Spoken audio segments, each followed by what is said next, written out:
Ito yung unang pagkakataon po na ako'y nakarating at isang karangalan at isang kasiyahan ko ang makadalo finally. And I'm proud to be here dahil ang ating ipinagdiriwang ay ang galing ng Pilipino o ang galing ng Filipino anumang larangan sa mundo. And I was telling Lito, babawi ako ngayong gabi dahil masarap pag-usapan kahit maikli lamang ho. I want to talk to you about a couple of points kung bakit sobrang galing po ng Pinoy at kahit saang larangan ng kahit saang bahagi ng mundo at sa kahit ano pa mang larangan. Bawat taon po, I go to New York City to host the Outstanding Filipinos in America. It's called the TOFA. It's held every year at the Carnegie Hall. I'm leaving this year, September 12, to host the same event. Katulad nitong gabi, ito yung nagbibigay ng mga parangal sa ating mga kababayan na talagang gumawa po ng tatak na ikinararangal ng ating bayang Pilipinas. So, to begin, I'd like to borrow, there's this chant. Alam niyo po, yung unang Pride March ay ginawa po sa New York City noong 1970. It was not called the Pride March. It was called the Christopher Street Liberation March. The year after the Stonewall Riots. Ito ay kinukonsider po ng marami as the beginning of the LGBT activist movement. Ang sabi doon, let me say it and paraphrase it. Filipino, say it clear, say it loud. Filipino is good, Filipino is proud. At ang katanungan, bakit ba natin dapat ikarangal ang pagiging Pilipino? Why should we be proud of being Filipino? Number one, kasi po, walang nationality, walang mga tao sa buong mundo who have the same sense of family as us. Yung pamilya ko sa atin, iba, napakamahalaga. Naalala ko po, si Abi Watabe is one of the most successful business women in Japan. Siya po ay anak ng isang labandera at anak ng isang karpentero, taga-Tarlac. Naalala ko ito dahil nung binisita po ng isa sa mga presidente natin, hindi ko lamang naalala kung sino, ay siya po yung i-present bilang isang halimbawa kung paano nagpunyagi, nagsipag ang isang Filipino abroad. Ano made it big? She married a businessman who owns 135 branch karaoke. Parang karaoke bars in Tokyo and other cities in Japan. Abi was an entertainer. Siya po'y dinadalaw, her boyfriend yung manliligaw niya, hindi niya alam na ganun kayaman, ay dinadalaw siya gabi-gabi without knowing who this man was, without knowing that the Japanese gentleman was a millionaire or even a billionaire. Pinakasalan niya. Pero si Abby, hindi nawala sa kanyang pangarap, sa kanyang pagiging Pilipino. She could have wallowed in wealth. Pwede na siyang manirahan ng tahimik. Pero alam niyo ba ginawa ni Abby? Nag-aral. She went to the university. Tinapos ang kanyang pag-aaral. Nag-aral ng business. Nag-aral ng marketing. Hanggang nakakuha po siya ng diploma sa Japan. And today, she runs the businesses of the husband. Ano po yung trigger doon? Dahil gusto maiahon ni Abby ang kanyang pamilya, ang kanyang nanay na naglalaba, ang kanyang tatay na karpintero. Ito po yung dahilan kung bakit sa aming industriya, in the entertainment business, in the celebrity business, madalas marami ho akong nai-interview ng mga bata. Siguro ang iba sa inyo ay nandito. Tanungin niyo sila, why do you want to make it big in the business? Ang sagot, because I want to help my family. Everything starts there. Ako man, ang pangarap ko buong buhay ko ay hindi maging talk show host. Ang pangarap ko po buong buhay ko ay mabigyan ng magandang buhay ang aking ina. I've always wanted to give my mother the best life.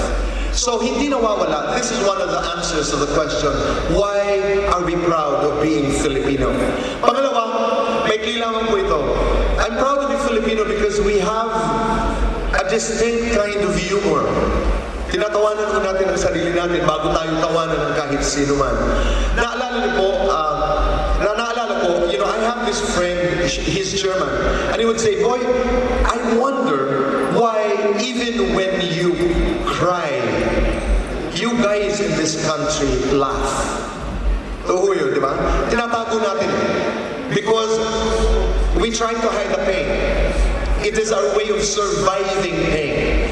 It is our way of winning over pain. Hanggat maaari, ayaw natin nagdudusa ang ating pamilya.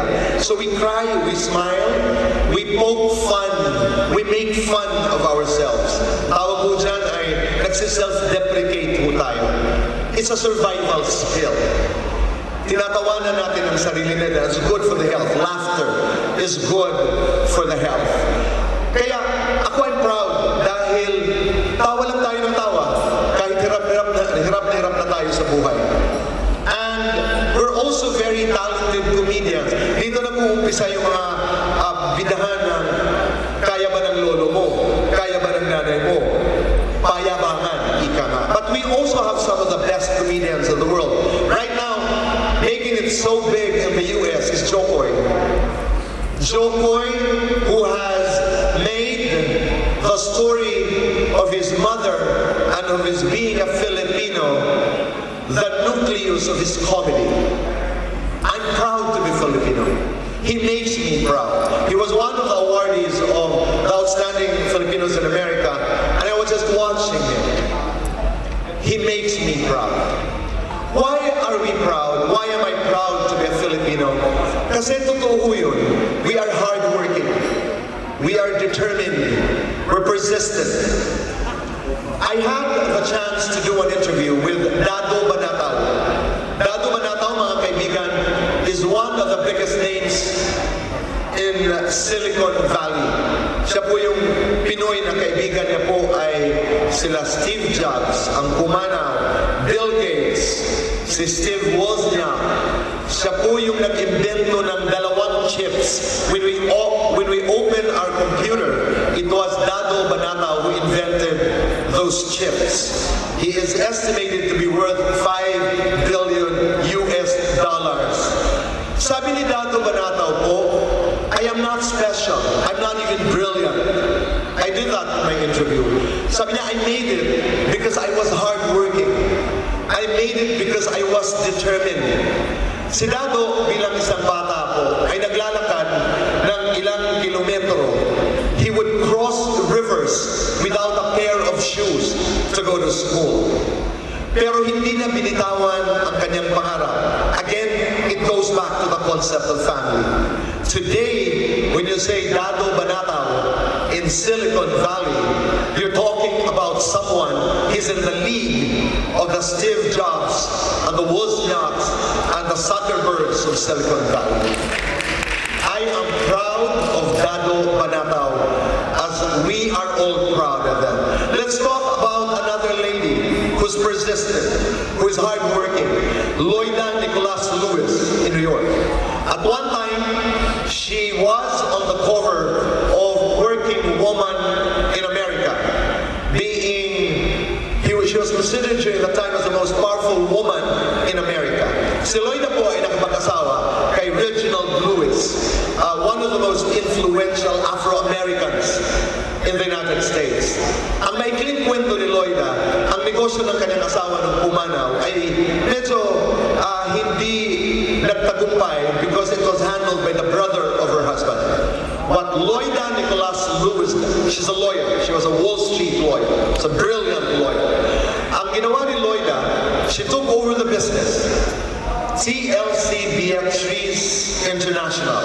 It's a food company which was very big in, still is, I think, in the US and in France. She turned around in the 90s the company into a $2 billion empire. Why?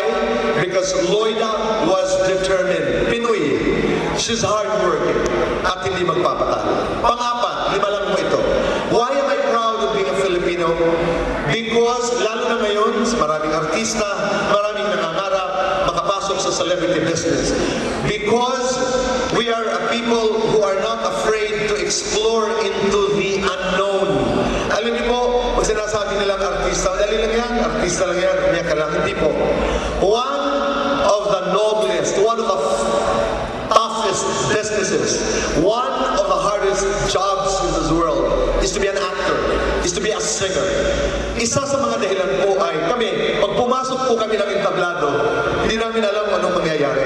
We are used to entering that space of the unknown, of the uncertain. We don't know what's going to happen. This is the reason why we have the Nora Honores and the Vilma Santoses, the Jacqueline Joses, the Leia Salongas. And right now, Hollywood is being blessed by the presence of two Filipino actors. Well, Leia is doing Pretty Little Liars with another Filipina actress. But Dolly De Leon is doing very well. Ruby Ruiz is doing very well. Jacqueline Won in Cannes. We are Olivia Rodrigo is doing so well. Nicole Scherzinger has been in Hollywood for a long time.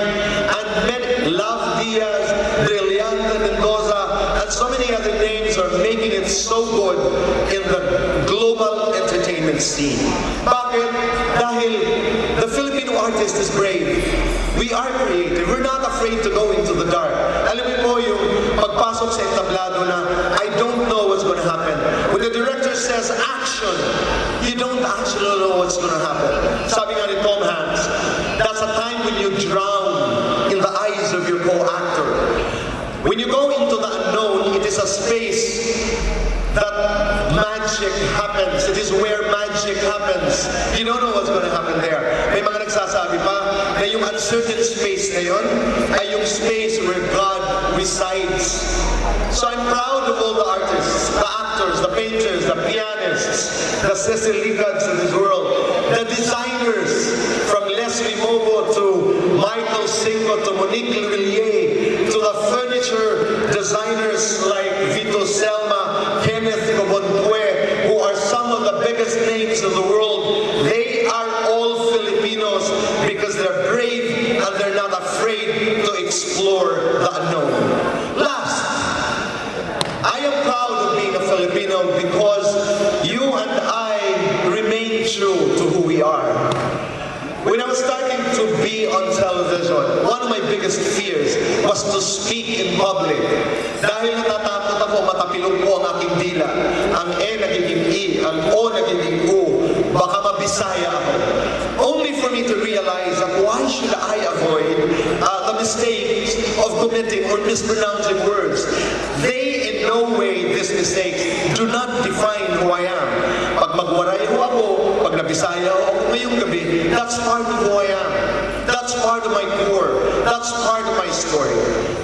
I am proud of being a Filipino because I'm proud of all of you. I'm proud of all of you. Like tonight, let me borrow the lines of the great poetess Maya Angelou na aking ibinahagi po kay Miss Catriona Gray in 2018 when she joined the Miss Universe. And I told her, Kat, if you can use that line, use it. Because it's Pinoy. It's very Filipino. And I'd like to share this with you tonight. I come as one. I stand as 10,000. Because right now, I'm not alone on stage. I am with my mother, who's in heaven. I'm with my father. I am with my ancestors, who were fisher folks, who were farmers in Borongan, Eastern Samar. They are here on stage with me. I stand on their shoulders. We are proud, we're laughing, they're rooting for me. They're saying, boy, speak from your heart. And that's what each one of you should do. You're never alone. You will always be with your ancestors. And we're proud of them. I am proud of my ancestors who were farmers, mga mangingisda sa isla ng Samar. I am strong and I stand before you because they are with me. So I come as one, I stand as 10,000, as you two do.